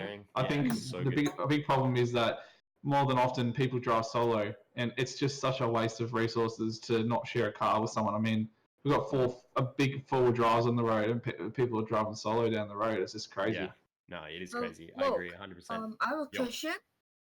In Australia, is there a town where only malls and like shop and food like place is, and like separate, or is like all combined? It's very separate. Like a lot of Australia we have about 5 or 6 major cities where most people live in Australia, and then you've got lots and lots of rural country towns where you can drive up to 10 to 12 hours away from a city. So it's like very disconjointed country. It's not like Korea where everyone lives. It's just like everywhere. Yeah, and even in the cities. So even in Sydney and in Perth, it's still quite implausible to not own a car, unless you want to confine your life to like a very small range.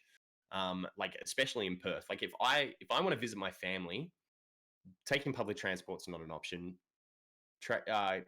Taking ride sharing, it's too far. I could potentially ride my bike, but quite often they're like they're just that like little bit too far that it makes it like kind of implausible. So I have to own a car for that purpose of like driving, because our cities are so spread out. So I'm not saying that we need to like completely cut out cars. There's obviously there's a need. There's times when there's a need to drive a vehicle, but just doing the best you can to like ride a bike when you're doing short trips, to catching public transport if you can, and for every person that can do it, there's probably a person that can't do it that you're helping to offset, I wanted to talk as well about eating less meat and not supporting the beef and dairy industry as much. Can I finish he's changed his tune. Yeah. Go, Rexy. Australia is same as America and Canada. It's all separate. So I think you guys need to change like a little bit to it's close. So in Korea, my school is like is there. You can just walk there. Hospital, they're making one, and there's one more. He's right there and there. Yeah. And this is a good point. We're very limited by our population, though, right? Yeah, I think our population density is holding us back there. So like, because you see how big Australia is, and we have 20 million people, 25 million people, and you guys, it's so small, and you have 50 million people. You can see how spread out we are. Yeah, and we're getting there. We're getting to the point where we're getting there slowly. When I was younger, it was much worse. And instead of building out, and we're getting a lot more apartments and stuff like that. So it is happening. It is something that city planners are thinking about focusing on. And I think we need to do a better job than America has done, because their problem is they're overpopulated and they don't have the infrastructure to deal with it. They don't have good public transport. They don't have. They literally just rely on buses and cars. I mean, their roads are horrendous. Like, I really hope we invest in like billion-dollar train projects like Japan and Korea, and like have high-speed rail, because I think otherwise we're gonna have a really bad time. It's gonna be really bad if it keeps growing. So I think in the future, Australia will be same as Japan or I think in the future. I think it will be more close and it's more efficient, I think. Because let's say, it's a very smart point, Rex. Yeah, no, I definitely agree that it's more efficient. In your house you got an accident, or a car just you got hit by a car, and what's the name? Hospital is far away, and the problem why is in Australia is hospital expensive? Like, no, it's we have good healthcare. Well, good-ish. Like, let's say really you got like a extreme, like a incredibly like sword, boom, like almost like try to like surgery. Oh yeah. How much does it cost? Like, let's doing this. If we need to have it, it should be free. Theoretically. Oh, it's free? Yeah, if it's necessary. Yeah. Wow. Yeah, we got good health. Now I want to move to Australia. It's very good healthcare here, mate. Very good. Yeah. Look, do you want to change? You say you want to come to Korea. Yeah, change. Switch around. No, I actually pretty good here, mate. But yeah, I wanted to talk a little bit about industry and the dairy industry as well, and Fresh, I heard your little jab then. Look, he changed his mind, and I would like to say that I haven't changed my mind. This is the same stance that I was taking back when we did the animal rights podcast. That reduction, not completely cutting it out, but a reduction is definitely something I'm all for, and that's what I said on that podcast as well. All right, I'm sticking with my guns. I don't think it's plausible to completely cut the meat industry out, but having it be like sustainable and at a price point that reflects the damage that it does to the world. I think are very important, because even though agriculture was only like for most, it was like the 10-15% mark of the total emissions for most countries that I looked at, somewhere around there. So it was a bit less than the bigger ones, which were like 20-30%. But it's still something that we can do easily in our day-to-day life, is not drinking as much milk or dairy products, eating as much dairy products, and not eating as much beef. And beef is the big one. Obviously, lamb and other animals it scales down lesser and lesser effect as you go smaller the animal, kind of thing. They process things better. But beef is like a massive one, and eating less red meat, if you can do it, is a thing that you can do. That easily helps change an industry for the better in terms of climate change. How much is less, do you think? Look, I don't know. Okay. I don't know the answer. Everybody eats different amounts of meat. I believe, but less is less than you are right now. Would you be okay with eating one steak a week? I don't eat a steak a week. Or one red meat a week? I'm vegan. Wait, so you said you eat less than you'd eat less than that? I reckon I eat 3 beef patties a week. Okay. Like 3 beef burger patties a week, and that's pretty much my only meat. I would eat 100% vegan if I was more capable of cooking than I currently am. So for me, I eat meat out of necessity of just being able to look after myself with my health condition. So for me, I try and eat meat maybe once or twice a week at the most. But at the moment, it's been a little bit more. But I do think it's a really important societal change that needs to happen, because right now it's almost like if you go with that meat, you're going to die. Like, people look at it so almost religiously, their addiction to meat. And I think, I think people think that fruit can't taste good with that meat, which I just think is so insane. Look, I mean, it was way easier to stop eating than I thought it would be. Like, way easier. In Korea, eating fish is kind of like normal. I don't know about other countries. Most Asian countries eat fish a lot. So if I think about it, I'm probably vegan. I eat salad. I eat fish. So is fish vegan? No. Yeah, pescatarian. No, vegetarian. Pescatarian. If you eat fish, you're pescatarian.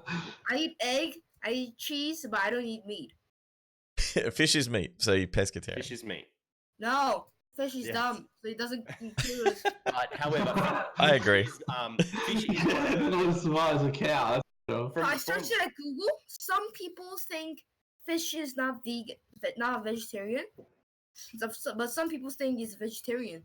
Definitely not vegetarian. It's definitely not vegetarian. It's an animal, so it is. It's an animal. It's fish are animals, right? Fish are not animals. Fish are an animal. Fish are friends, not food. No, but anyway, fish are one of those industries where it's like they say that if you're gonna have any meat in your diet, have fish, because they take the least amount of like farmland to protein that you get, or like nutrients that you get from them, kind of thing. But yeah, eating less meat is definitely important. I think and this is a really big problem of climate change, is that a lot of the fish species are dying because the reefs are disappearing. So 100%. Most of the fish live around coral reef. So most fish don't live at the depths of the sea. There's nothing to eat down there, really. Like, there's a problem in Korea. 4 weeks ago, one of the most Korea's iconic and one of the most popular to eat in Korea, I forgot the name, but it disappeared. Really? Right, like a fish, like it. A fish restaurant or something. It disappeared. Or like the fish became extinct, or like, I don't know. We can't find it. Yeah, right. Interesting. But yeah, it's gonna if that problem's gonna get worse. Yeah, for a long time ago, we were eating till like few thousand years ago. So if this happened in Korea, Russia, maybe crabs will be disappear. Norway, salmon will be disappear. This is a quite big problem. You said meat and those stuff is you must not eat them. It's quite those not really those stuff. But if you eat fish, fish is disappearing. Only thing that we need to eat is vegan stuff. Well, you lead the way, Rexy. Yeah, you lead the way, mate. It's not. So Mostly vegan stuff. So there's a few other things that we can do as well. So I've got on here less single-use consumables. So for the most part, from what I could see, like our emissions due to waste was only like between like 1 and between 0 actually and like 5 or 6% of most countries that I looked at their total emissions. So it's not like a super crucial issue. But the big one is not using obviously like plastics that you can't recycle, and making sure any plastics that you do use that get recycled, and also trying to when you don't have to use less like one-use consumable items, just because one-use consumable items are just waste. They're wasteful, you know. Take a single-use plastics, yeah. Yeah, take a Tupperware container out to the restaurant. So if you've got leftovers, you know, they can put it in that rather than single-use plastic things. There's so many little things you can do to like reduce your waste, and I think it's something that you can. It's a small contribution, but it's something that you can do on a day-to-day basis. I know for a fact that you know, you bring your Tupperware. That's something that is starting to happen, and the biggest example I can think of is in Melbourne. It's considered rude if you go to a coffee shop and don't bring your own coffee cup. Like it just doesn't happen anywhere near as much as it used to, and they have discounts for people who bring their own coffee cups, and it's become a societal change. The idea that you bring your own keep cup to your coffee shop, and it's like a little, almost like a fashion accessory now. Yep. Which is a good thing, you know. I have my keep cup. Yeah, me too. Coffee, and I always, most places in Perth, or like not all of them, but quite a lot of them that I go to have like, I think it's like a 30 cents or 40-cent discount when you and that is good for Perth, because the coffees in Perth are bloody expensive compared to Melbourne. I need any discount. I need any discount I can get. Yeah. The other thing I have vegetables and composting. Well, your like audio got like. Oh, sorry. That's why we got the end vegetables. Yeah. So the other thing I have is grow your own vegetables and composting. So when in terms of waste, the biggest thing that goes into landfill is food product waste. So this feels like we're in World War II, because World War II. Let's make our Victoria garden stuff, and let's eat less meat and more fish. It's the same way. Nice. Less meat. So I think that all communists is like, it's like huge, okay? To us, climate change is huge. Climate change is huge things. So World War II was a huge things. So when it happens, yeah, fish and vegetable. That's the go-to. Not meat. No, 100%. So back onto my point about waste, and how quite a lot of our the stuff that we're getting very good at recycling. Okay, glass, plastic, quite a lot of plastic products can be recycled these days. A lot of our packaging and stuff, a lot of shops are using like renewable packaging, like cardboard and stuff like that. So we're getting better at the recycling, but what we're not getting good at is food waste. So quite a lot of food waste is still just going straight into landfill. And even though it's food waste, so it's biodegradable, it still takes quite a lot of time to break down. And there's emissions that are involved in helping that process and that kind of thing. So anything we can do to reduce the amount of waste going out is great. And composting, one, it's great for your garden. It's great for the soil, which contributes to holding better water and holding carbon dioxide. And but then also it reduces the amount of waste. So it's like a double win, and something very easy that you can do to help offset yourself. And the last thing I have on here is voluntary carbon offset program, which I wanted to talk a little bit about when we're finishing, as we're finishing up. I know we kind of mentioned it a little bit earlier. When I think it was Viiibe, you were saying that like you can choose to offset the cost of your flights. Yeah. You can choose to offset the pollution of flights. Yeah. So you can choose to offset more. So if there's a UN website, the United Nations carbon offset program. Sorry, not program, platform. And it has a carbon footprint calculator, so you can calculate different things, like if you're doing some sort of transport or you're living a certain way or using so much energy, it calculates like how much carbon you're using approximately. And then it's got a list of all these programs that you can support to kind of offset them. And it's always financial. There are other ways as well. For example, in quite a lot of local Australian shires now, they're doing like, you can volunteer to go and plant trees and stuff like that to help offset your carbon emissions and whatnot. And it's all little things that help. But I actually looked into it because I was like, all right, the average Australian carbon footprint is the per capita 21 tons per capita. And I was like, how much would it cost me to pay to completely offset my carbon emissions, all right, through the United Nations carbon offset platform? And it would cost me 1 cup of coffee a week. Wait, what? So it was like $5 a week, and like that's what the price they've put the amount of the average Australian carbon footprint for the year. It was like $200 or somewhere around there, 200 and something dollars. And yeah, so it works out to be about approximately $5 a week.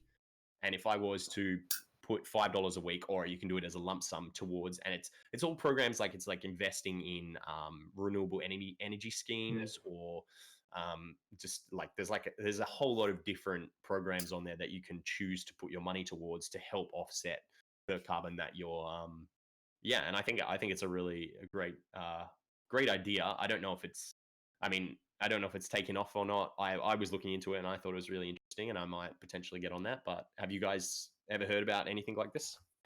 I've actually about a year or two ago, I was looking at doing investing for like long-term investing instead of putting money in the bank, getting interest from the bank. And I was just doing my own research because I've always been interested in investing ethically and environmentally, and I came across this company that does environmental and ethical shares, and I invested in them, and they do heaps of stuff like offset everything that they do, like with carbon, like planting trees and investing in solar renewable. Like it's all on books, like really positive. Like, and that was something that it just made me feel really good about like what I was investing in. That was a conscious decision to do that. Yeah, no, that's good of you, and that's another thing that you can be aware of. Obviously, every decision that you make. Yeah, sorry. Vibe. Yeah. After you did the investment, did you got money? I'll tell you off stream, mate. Vibe, are you rich? Can you send us money, please? Like, are you rich? I may have more money than Donald Trump, but we'll have to find out. Small loan of $1 million. Just give me $5. Small loan of $5. Only if you put that money back into the UN carbon offsetting program. Oh, I'm just gonna invest all my money in so I've kind of covered everything that I really to talk about. Does anybody else have anything else they want to cover, or should we? We've got quite a few questions. Okay, I just want to say this. Go for it. The problem with Korea is we have all the technology to solve this. Woke, you said about food waste. Korea we invented a technology to grind up food really easily and like dissolve it easily. And as a coffee, long time ago you said Perth, but it costs really expensive. Yeah, oh, trust me, if you come to Korea, you get like, if you get like $10 in America, US dollar, you get like 5 coffee, like one each is $2 probably, and other stuff. In Korea alone, we can probably change the climate change and those stuff, but the problem is we won't do it. Korea won't do it because there's so much something side, okay? If other countries are doing like climate change or other stuff, Korea has another thing. Because since long time ago, Korea was I'm talking incredibly miserable country. Japan, China, bunch. So Korea in their gene, side is more important than the name first thing. Second is better than first. So this is a problem of Korea. Yeah, right. We're not looking at the big thing. We're looking at the lower thing. Because you could lead the change, Rexy. No, this is a different topic. So yeah, well, growing up, you can affect change as an individual. You can do that.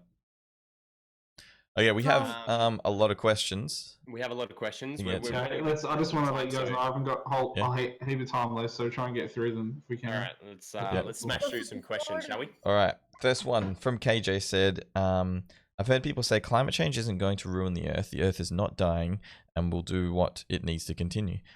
But it is life, human, animal, plant. That's what really threatened. And what kind of thoughts does that elicit from our lovely panel? So they're kind of saying like the Earth will keep going, but the Earth will we will always die. Be here. And this kind of comes back to what we were talking about at the beginning, Rexy, with Rexy's kind of point of view. It was like where he was like, well, it's going to happen anyway, so let's just let it happen, and the Earth will keep on living. Natural selection. I don't want the Earth to keep on living. I want to keep on living, and so and I want I want the Earth to stay as it is, basically, and so that's why I feel like I need to do the best I can to, I suppose you lead the world to a difference. You could get into a deep philosophical hole on that one, because you could argue that if humans went around, the Earth would be in a good place. If we died, it might restore balance, But that's a whole another topic, really. No, yeah, 100%. Yeah, and obviously there's like I've definitely heard people before talk about how like we should like limit a potential solution to climate change would be limiting the amount of people, like the amount of children you're allowed to have, etc. And I don't think China. Yeah, and I don't think that's the right answer either. I think that you'd go down a deep dark rabbit hole of. Plus, they've already found that countries automatically manage their populations better when women have contraception and are more educated. So the more educated women's societies, they have less children, much less children. So there's less pressure on them. Wait, I think forced change is a tricky one. Why? Sorry? Why does Australia? Are we gonna explain contraception to Rex? I just want to know why. Why? Why what? I mean, why does like less children? Because so contraception obviously means that you can stop yourself from having a child. So why? Why? Because in Australia, which is a big country, okay, huge continent. Yep. So as a Korean, I don't really get it. You have a lot of land. Yeah, I know, and I'm saying exactly right. Yes, I agree. There's no point in stopping yourself unless you. It's a personal choice, which is completely removed from the topic that we're talking about. But yeah, like it's not going to help in climate change at all. I think that the more people you're widening the pool of people that could potentially have great ideas and help out. All right, should we go to the next question? Next question. Yeah. So also, if the current way we are communicating the urgency of climate change has not been effective for many, how should the message be reframed so others understand the gravity, science pun, of the situation? Well, I think that we are kind of doing that with obviously the school strikes and Greta the Greta girl in the UN. I think it's having the next generation, the people that are going to cop the brunt of this, stand up and be like, we're not going to let you fuck us over. I think that's the best way to have it reframed, because my generation have been like, okay, look, this is kind of something that's going to affect us, so we probably need to stand up. But like for them, it's like real. Like this is their life. They're going to have to live with this their entire life. I think adults should get like interested into, because I bet $5,000 in the future you guys will probably still alive in the future when I am full adult. So they're not really thinking of their future. They're not thinking of what they're gonna do in the future. So I'm saying why are you not thinking about this? This is gonna be your son or daughter's generation. I agree. And you in May your generation, your life too may.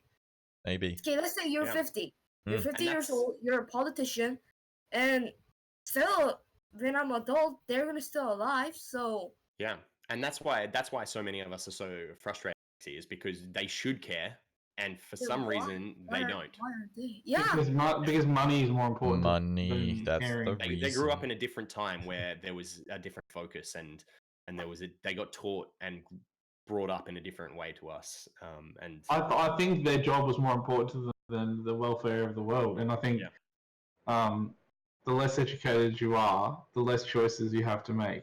And often, the less choices you have to make, you choose the most convenient choice.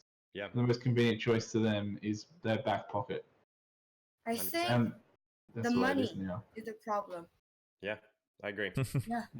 Yep. Because of money, they're not thinking of their future and just not thinking of climate change, but thinking of money.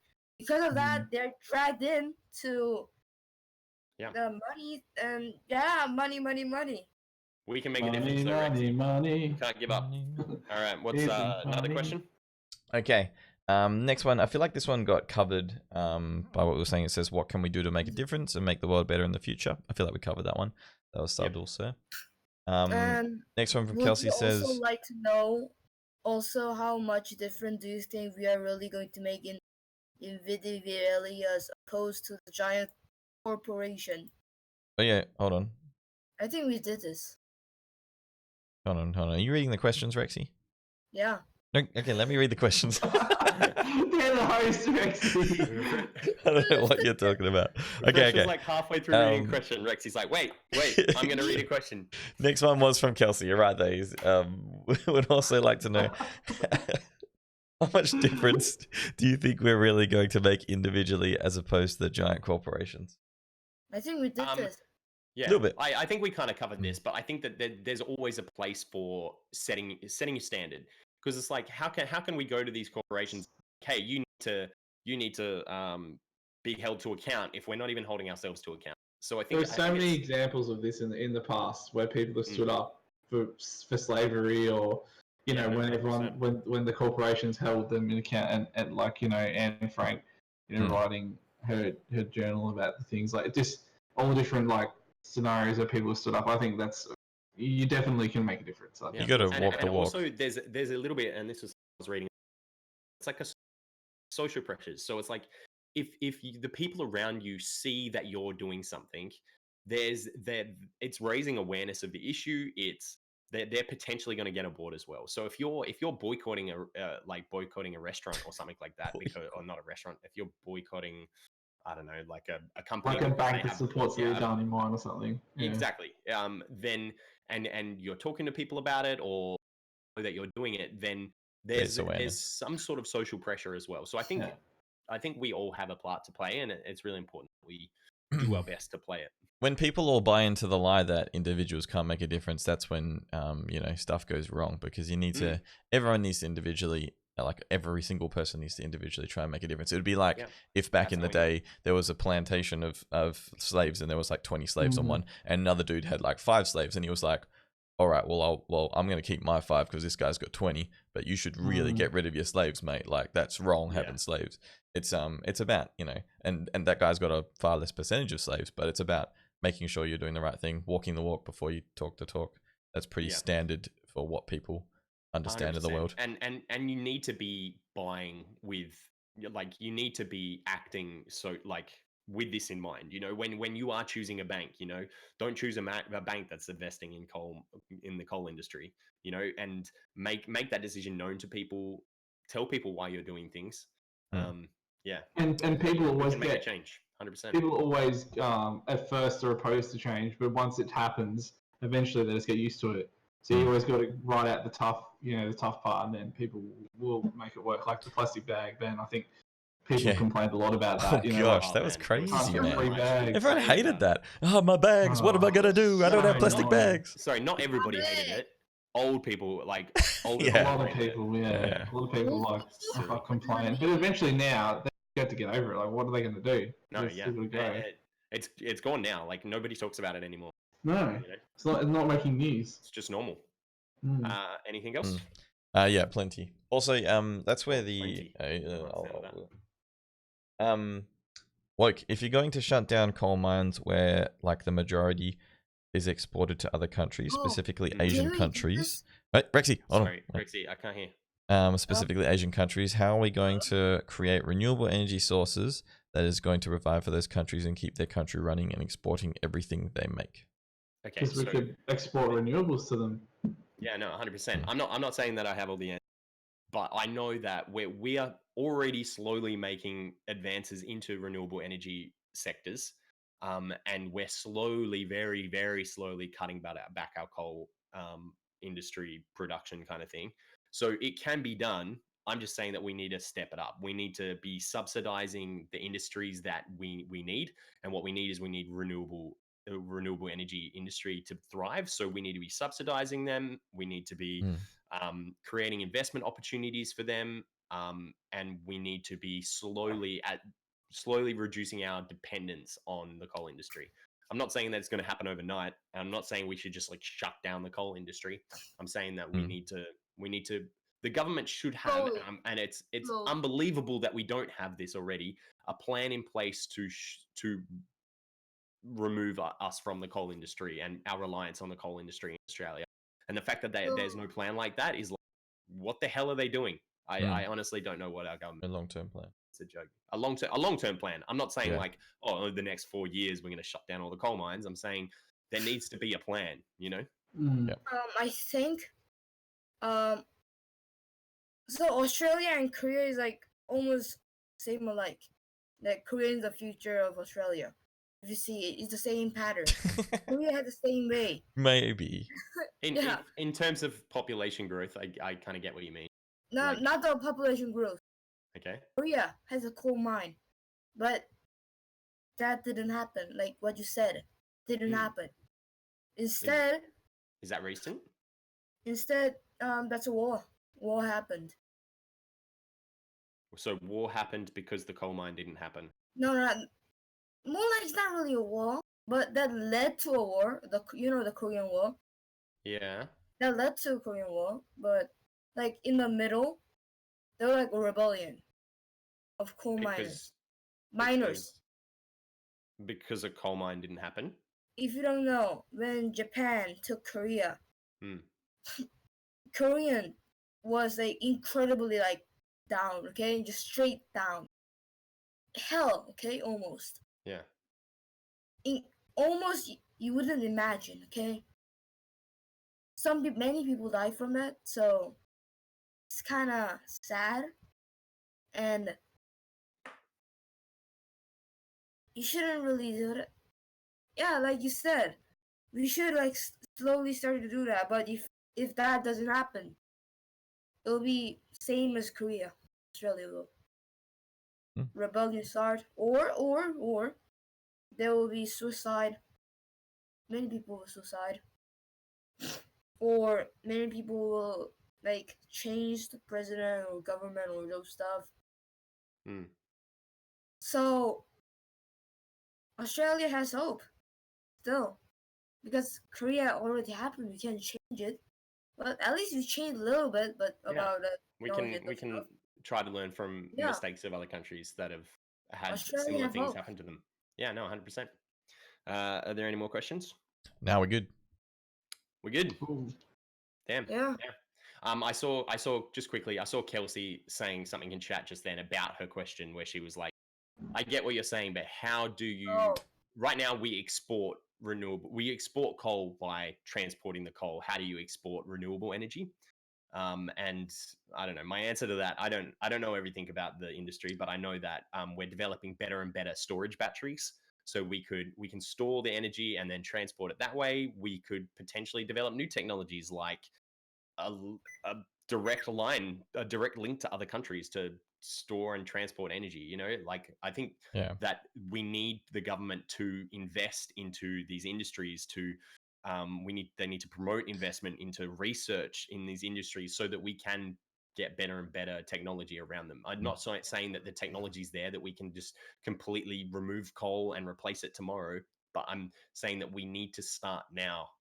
So she's saying that like basically the countries like China that have the big the highest source of emissions are the ones that we need to target for these renewable energy sources, which is very true. So we can ship infrastructure, we can ship training, and we can also we have so much exported industry to China. We could maybe bring some of that back and say, all right, we've got renewable energy. We're able to, I know it's sometimes more expensive, but the economy is ridiculously complicated. There's ways we can do these things. And then we can use our trading power to create different ways of doing deals with them and that kind of thing. There's plenty of ways that we can take small steps 100%. Into making it better. Yeah. Cool. Okay. I think that about wraps us up. Does anybody else have anything else they want to add? Oh, I thought I was gonna die. Oh my gosh, Rexy. Yeah, well, that got us to the crushing me. Oh my god. Well, that got to us to about the 2-hour mark. So thank you very much for everybody tuning in and participating. Obviously, let's just do a quick shout out again. Viiibe, where can we find you, Viiibe? Where can we find you? You can find me on Twitch at just twitch.tv/Viiibe with 4 eyes. Nice. And because he's a 4 eyes. Links there. 4 eyes. Because of the glasses. But yeah, you can follow me on there if you want to come time. I should be starting my stream up in the next week or so. I've just moved from interstate, so all my stuff's been a bit delayed, but I'm really, really looking forward to get back into streaming, so hopefully I'll see some of you guys there. He's been gone for so long, it's sad. Come on, Viiibe. Get back on it, I'm bro. ready. I'm ready. Yeah. Okay. Rexy, mate, do you want to shout out your channel and tell us about yourself again? I do gaming such as Fortnite. Sometimes Fortnite, Minecraft, League of Legends, trying to do Jedi Academy. So if you wanna come in and have fun, just twitch.tv, Rex the Llama. You can do capital or not, I don't care. So and neither does Java. Nice. Anyway, go on. Fresh. Yeah, hey guys, you're on my channel. You can follow me on everything. Shout out to Fresh, please. freshpleaselive.com is everything there. If you want to watch this podcast offline, it's on like every podcast platform. You just search for the Freshly Awoken podcast. Leave a positive review on iTunes because it helps it grow. Does it really? Yeah, please. Leave us a positive review. Everyone, Everybody now, leave us a positive review on iTunes. Freshly Awoken podcast. And obviously, I'm Mr. Woke TV as well. Twitch.tv/Mr. Woke TV. It's the same on Twitter and it's the same on Instagram if you want to check out my beautiful face. I play Fortnite mainly, but I'm thinking about getting on some Destiny this week potentially. So come and check me out. I'll probably be streaming after this, probably some Fortnite. But thank you very much for tuning in, everybody. Thank you very much to our guests. Couldn't have done it without you, and I loved the conversation. It was really informative and interesting. And I hope we helped raise awareness, and thank you everybody for tuning in. Yep. Bye. See you later. Catch you later, guys.